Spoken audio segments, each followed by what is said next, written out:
Hello my viewers, welcome back to my channel. आज हम करेंगे unit 4 which is business finance. ठीक है, यूनिट 3 हमने कंप्लीट किया है, मैंने प्लेलिस्ट भी बना रखा है, आप वहाँ देख सकते हो जाकर। ओके, सीरियल वाइज आप सारे यूनिट्स देख सकते हो। तो चलिए आज स्टार्ट करते हैं unit 4।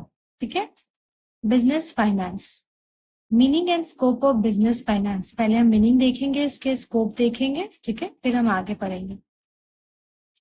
Money required for carrying out business activities is called business finance. ठीक है, आप सभी जानते हो कि बिजनेस को चलाने के लिए सबसे मोस्ट रिक्वायरमेंट क्या होता है? मनी, है ना। तो किसी भी बिजनेस को कैरी करने के लिए, तो बिजनेस एक्टिविटीज को कैरी करने के लिए जो मनी रिक्वायर्ड होता है, ठीक है, वही तो बिजनेस फाइनेंस है।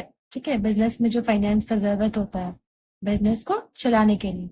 Okay, finance is needed to establish a business, to run it, to modernize it, to expand or diversify it. Okay, तो फाइनेंस क्योंकि किस लिए जरूरत होता है फाइनेंस का बिजनेस को?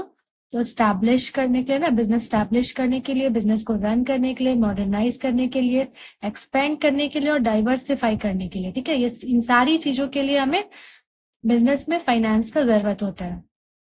ओके, एंड उसके बिना हम नहीं कुछ कर सकते, बिजनेस को चला ही नहीं सकते। It is required for buying a variety of assets which may be tangible like machinery, furniture, factories, building, offices, or intangible such as trademarks, patents, technical expertise, etc. ठीक है, तो क्या क्या किस किस चीजों के लिए रिक्वायरमेंट होता है ये बाय करने के लिए? तो एसेट्स को बाय करने के लिए, लाइक आपका फिक्स एसेट्स हो गया, टेंजिबल इंटेंजिबल तो आप जानते हो। Tangible those items, those things which we can touch, है ना, टच और सी। और इंटेंजिबल आपका जिसको हम टच नहीं कर सकते ना, छू नहीं सकते, बस वो एक ये हो, जैसे लाइक ट्रेडमार्क हो गया, पेटेंट्स हो गया ना, इसे हम टच थोड़ी कर सकते हैं, बट ये भी काइंड ऑफ एसेट ही हो गया हमारा। इसमें बिजनेस में इसका रिक्वायरमेंट्स होता है। और इन सभी चीजों को बाय करने के लिए हमें क्या चाहिए? फाइनेंस चाहिए ना, अच्छा खासा फाइनेंस चाहिए।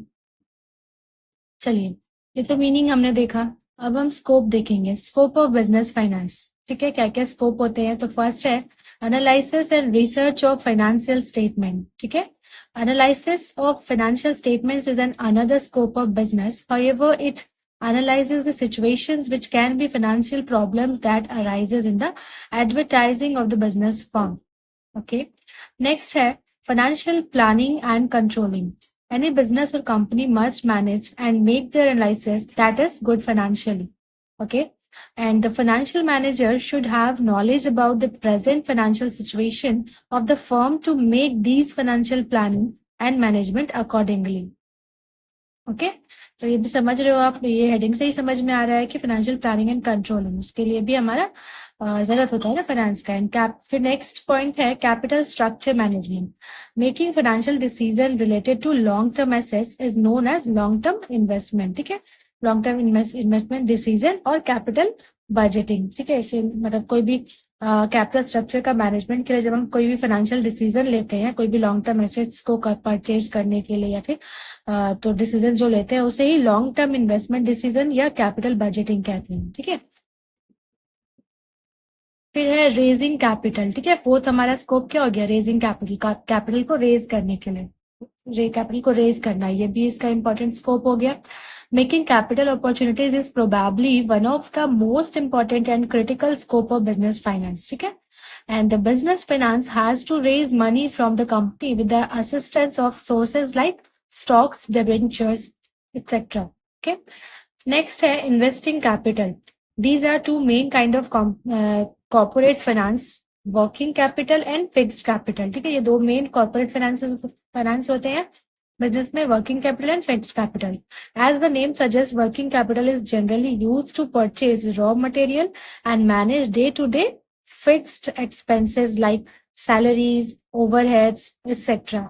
ठीक है ना, तो ये वर्किंग कैपिटल में आ जाएगा हमारा, जो डे टू डे हमारा एक्सपेंसेस होता है। फिर हो गया whereas fixed capital can be use to purchase fixed assets like land, building, machinery, properties, etcetera. ठीक है, तो ये सारे क्या हो गए? हमारे फिक्स कैपिटल हो गए ना, जिसमें हम फिक्स एसेट्स को परचेज करने के लिए यूज करते हैं। तो ये हो गया, आप आई होप आपको क्लियर हो रहा होगा। चलिए नेक्स्ट 6 पॉइंट देखते हैं, मैनेजिंग और मॉनिटरिंग फाइनेंसेस एंड रिस्क, ठीक है, फाइनेंसेस एंड रिस्क को मैनेज करना या मॉनिटर करना ना, मॉनिटर करना. Monitoring finance is a technology, there is certainly a solution to it. It's not a simple job at all. It requires many tools and techniques. ठीक है, ये कोई सिंपल जॉब नहीं होता रिस्क एंड फाइनेंसेस को manage करना, है ना, और इसके लिए काफी कुछ टूल्स एंड टेक्निक्स का रिक्वायरमेंट होता है. ओके, फिर नेक्स्ट है dividend management. Business finance also analyzes the policies concerning the dividend book and depreciation. The company should determine how much of revenue should be distributed among shareholders as dividend and how much should be retained as earnings. ठीक है, तो ये company को जानना जरूरी होता है dividend को मैनेज करना. ओके, चलिए ये 7 पॉइंट हमने देखा जो कि स्कोप थे इसके. अब हम देखेंगे यहाँ classification of sources of finance. ठीक है, फाइनेंस के जो सोर्सेस है उसका क्लासिफिकेशन किया गया है कुछ इस टाइप से, आप देख सकते हो. ठीक है, according to tenure of repayment, according to ownership and आपका according to sources of generation. ठीक है, ये 3 आपका क्लासिफिकेशन हो गया. ये आप देख सकते हो, इसे स्क्रीनशॉट भी ले सकते हो, है ना, किस तरह से यहाँ पे इसका क्लासिफिकेशन किया गया है.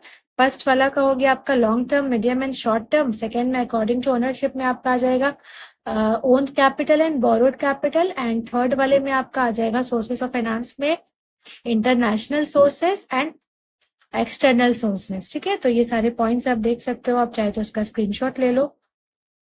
ओके, चलिए फिर है next, based on period. The period basis is further divided into 3 sub division. ठीक है, जो पीरियड जो होता है, मतलब पीरियड के बेसिस पे जो इसका क्लासिफिकेशन होता है उसको भी आगे 3 मतलब में सब डिविजन किया गया, सब डिवाइड किया गया है, इसे, है ना, क्लासिफाइड किया गया है. देख सकते हो आप. फर्स्ट है long term sources of finance, second है medium term sources of finance and third है short term sources of finance, जो हमने यहाँ पे देखा अभी चैट में. ठीक है, तो फर्स्ट है long term sources of finance. This long term fund is utilized for more than 5 years. The fund is arranged through preference and equity shares and debentures etc.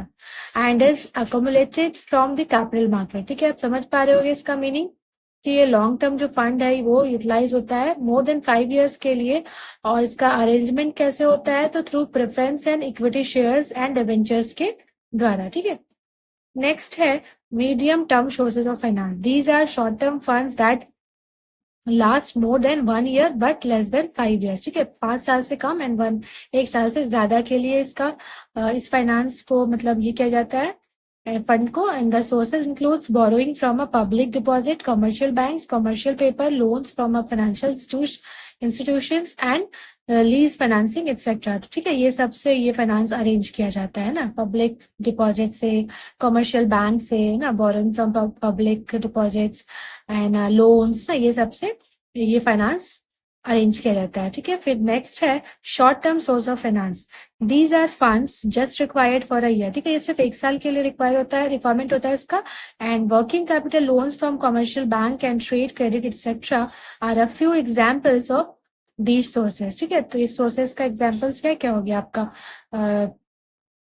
Working capital हो गया, loans from commercial banks हो गया and trade credit हो गया. ठीक है, ये सारे short term source of finance का एग्जाम्पल्स हो गया.